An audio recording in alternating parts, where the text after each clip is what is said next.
Hi guys, how's it going? My name is Jason Sari. I'm a financial advisor with the Premier Client Group. On the side, I run this YouTube page and a Facebook group called Financial Education for Retirement, just to try to help foster financial education in anybody I can reach.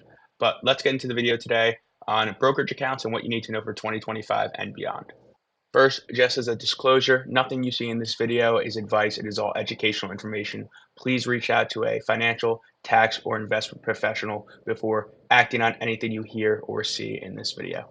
Enough of that, though. Let's get into what a brokerage account is, how you can open one, where to open one, and how you use them to invest and save money for retirement or for different objectives you have in life. As far as age limits go with these brokerage accounts, there are no age limits. If you are younger than 18, you have to have a parent sign on with you as a custodial account. But if you're over 18, you can open one completely alone.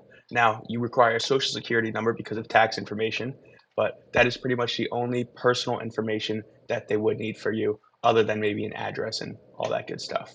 Most sites will also require some type of photo identification, such as a passport or a license. If you are younger than 18 and don't have a passport, there's other ways around it as far as it'll be a custodial account anyways. So your parent might have a license or a passport they could use. But if you're over 18, you probably already have a license or a passport. And that's really the only other piece of information other than a social security number that you're going to need to open one of these accounts. As far as where to open up one of these accounts, you could look into Robinhood or you could look into Webull or the smaller investment sites, but I would much prefer a Schwab or a Fidelity brokerage accounts over those not sketchy, but smaller, lower quality sites that, although it might seem easy with an app, the more established Fidelities and Schwabs will be not only more user friendly, but also have more options than those smaller types of apps and other investment sites. Once you have one of these accounts open, now you need to know what to do. When you put money in, it doesn't automatically get invested. You need to pick different securities, different ETFs, mutual funds, stocks, bonds, whatever it might be, for you to put your money into. Once you put it into a brokerage account, it is not automatically invested by any means whatsoever. Although I have other videos on the differences between ETFs, stocks, bonds, mutual funds, all the investment options, I'll go over briefly what is what, just so you have an idea of what you are buying when you open these accounts. So a stock represents a share of a company. It is just one singular company, while an ETF and mutual fund represent multiple companies or an index. So if you know the S&P 500, that is a very popular index for the US. That is the largest 500 stocks in the US. Some mutual funds try to mirror it, some mutual funds try to beat it, while ETFs really just try to match it. So by the same token, an ETF is cheaper. They have less fees because they're just trying to match the index. While a mutual fund that is trying to beat the index might be more expensive. Now, if you can find a good mutual fund, sometimes it's worth the fee. But if you are an early investor, really not too familiar with any type of investing, ETFs are probably the safer option. Now, as far as bonds goes, you could talk about bonds for hours and hours. The different types, what they're trying to accomplish, the ratings, all that good stuff, how much they're paying out, interest rates, how they move the market. It's pretty complex. And if you're below 30, below 40, and you don't need the money within 5 years, you probably should not be looking at bonds whatsoever. It is debt issued by a company, and they pay you a fixed rate or a fluctuating rate depending on the bond over time. Now, again, they are not really inflationary hedges. A stock is more of an inflationary hedge than a bond is. However, they do make sense. They are more conservative. So as you age, a bond is a good thing to have in a brokerage account. But if you're starting out, you're a teen, you're in your 20s, you don't need the money for a while, you shouldn't have to worry about bonds whatsoever. A couple indexes that you should check out just to look at ETFs you might be able to buy based on those indexes are the S&P 500, which is the largest 500 stocks in the US economy, the Nasdaq 100, which is the top 100 non-financial stocks in the US economy, and then the Russell 2000 or the 2000 smallest stocks or small cap stocks, not smallest in the US economy, and that they are three good benchmarks for younger people to really go off of as returns and whatnot as you start out in your investing career. If you haven't invested before, definitely reach out to somebody who has or a professional to help you pick the right ETFs and the right percentages. It's not super difficult, but learning is very important because you can lose a lot of money in the stock market if you aren't doing it correctly.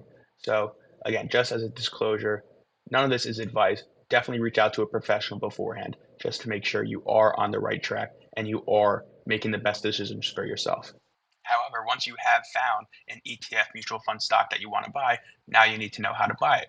So, in a trading screen on your brokerage account, you will find all different types of orders: market, limit, stop orders. The ones you're probably going to look at the most are market orders, which just when you buy the stock or when you hit buy, it buys it at the price the market is currently at. The other types of orders have different discrepancies based on when the order will actually trigger the buy, but a market order triggers the buy at whatever price the market is currently at. Now, if you're trying to day trade, which a beginning investor should not do whatsoever, day trade, swing trades, all the very advanced type of trading that isn't just buy and hold trading, those other orders might be important for you. So if you do want to go that route, definitely look into them. I'll make another video on them. But for this video, just think of the concept of long-term investing. Buy and hold that ETF until you're retired or until you need the money, just to make sure that that money is consistently growing and you're consistently saving and you're preparing yourself for the future.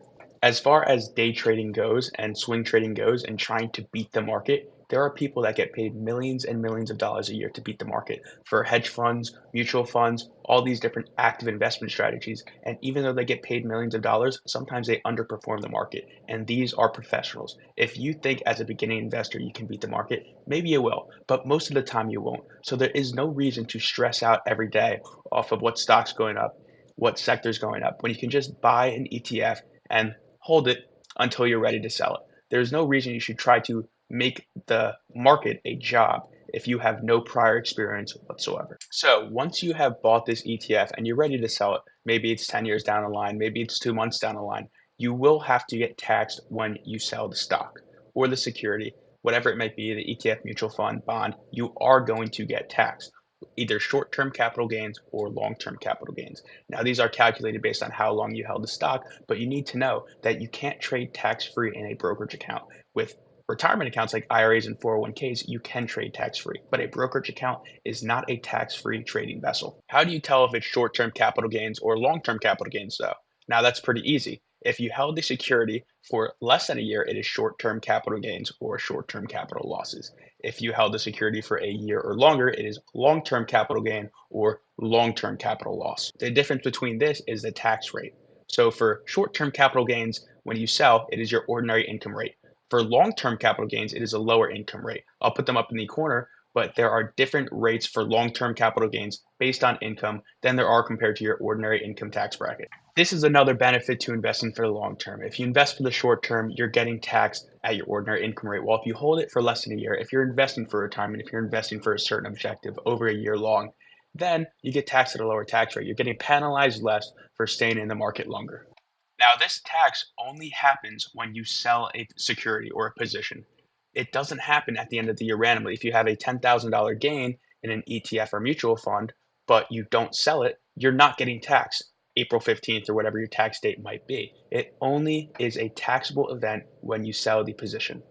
As far as losses go, they are a little more complicated. Short-term capital loss and long-term capital loss can be used to offset gains. If you have a gain in one position that you sell and you sell and take a loss in another position, they can be used to cancel each other out so you don't have to pay tax at all. And if you have a short-term capital loss, sometimes that can be taken against your ordinary income as a tax deduction.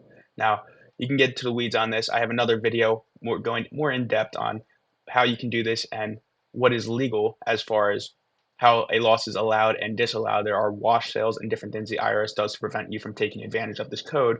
But definitely look into that video if you have any questions on short-term capital loss and long-term capital loss and how to use them effectively and be tax efficient in a brokerage account. I hope you guys got something out of this video today. Hopefully you learned enough to start investing and open a brokerage account. If you have any questions about different accounts, such as IRAs, Roth IRAs, 401ks, Roth 401ks, 403bs, TSPs, check out my other videos. You can never learn enough about investing. Start saving as early as possible. And if you have any other questions, feel free to drop a comment and subscribe. I'll make as many videos as you'd like to try to explain different topics. Otherwise, check out the Facebook group Financial Education for Retirement. It's a great group on Facebook. There are certified financial planners as members willing to answer pretty much any questions about retirement planning, estate planning, investing, trust, wills, all of that pretty much at any time of the day. But hopefully you guys enjoy the video. Have a great rest of your day.